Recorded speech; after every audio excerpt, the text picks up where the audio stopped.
first episode, we named the darkness. In the second episode, we met the part of us that survived that darkness.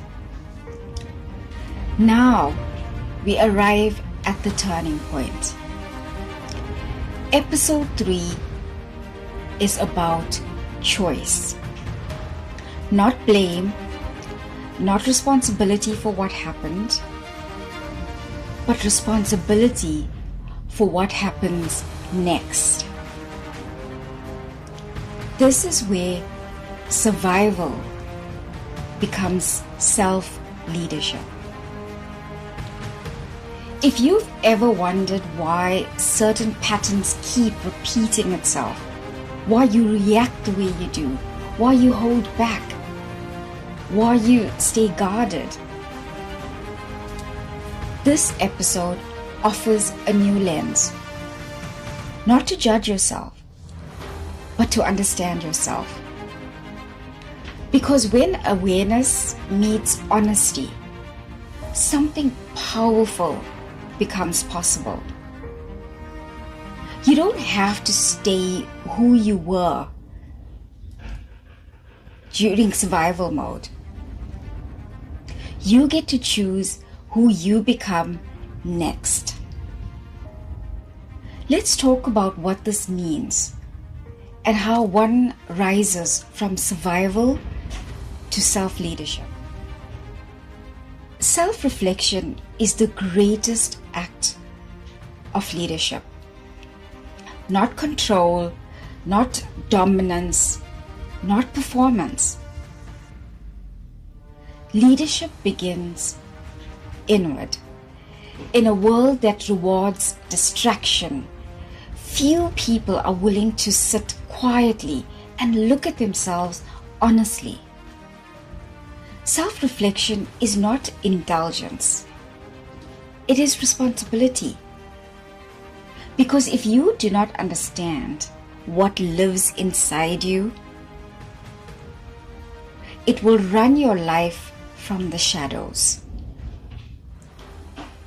This is where trauma becomes a crossroad. It can bury you or it can build you. Authenticity is the new currency of influence. People don't want to follow perfection anymore. They want to follow truth. They don't want to watch your performance. They want to feel your presence. They don't want to look at your image. They want to see your wholeness. Your story, the real one. That's not your burden. It is your power. When you stop hiding the darkness you survived, you stop bleeding on yourself and on the people that you love,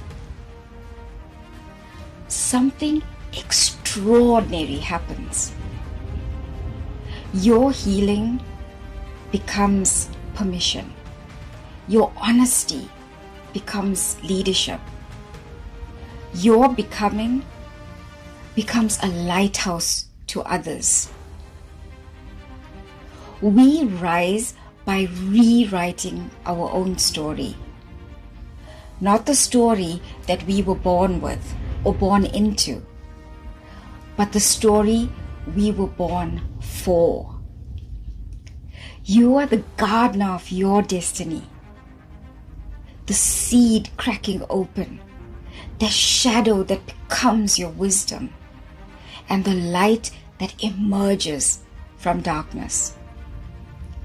And when you rise, remember, you do not rise alone. You lift everyone who witnesses your becoming.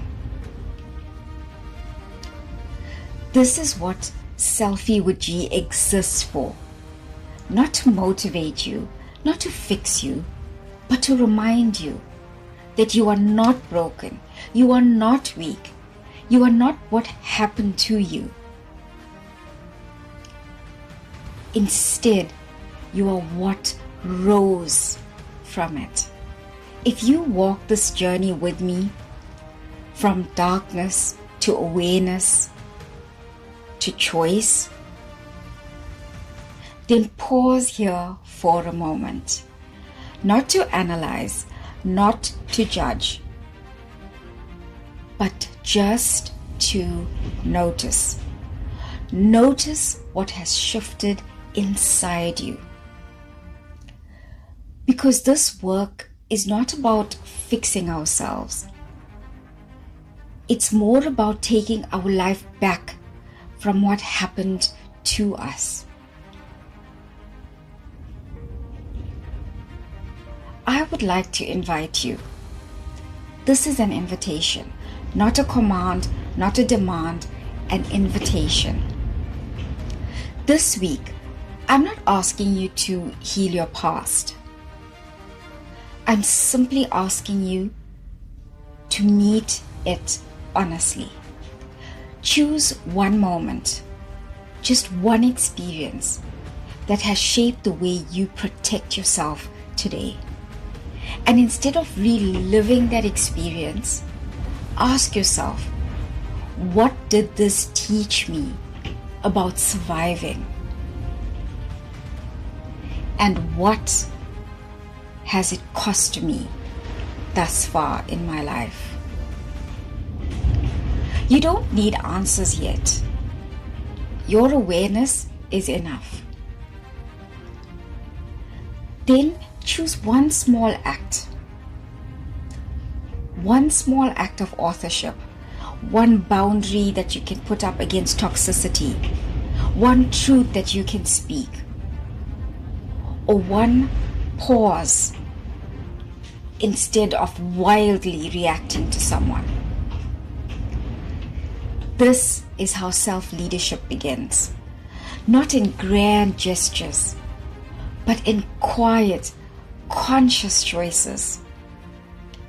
And if you're willing to go deeper, to stop performing resilience and instead start living truth, then walk with me. This is why I am here. Not to tell you who to become, but to remind you that you already have the authority to choose who you become. Once again, you're not broken, you're not late, and you're not alone. This is your life. This is your moment. And it's waiting for you to write your next chapter.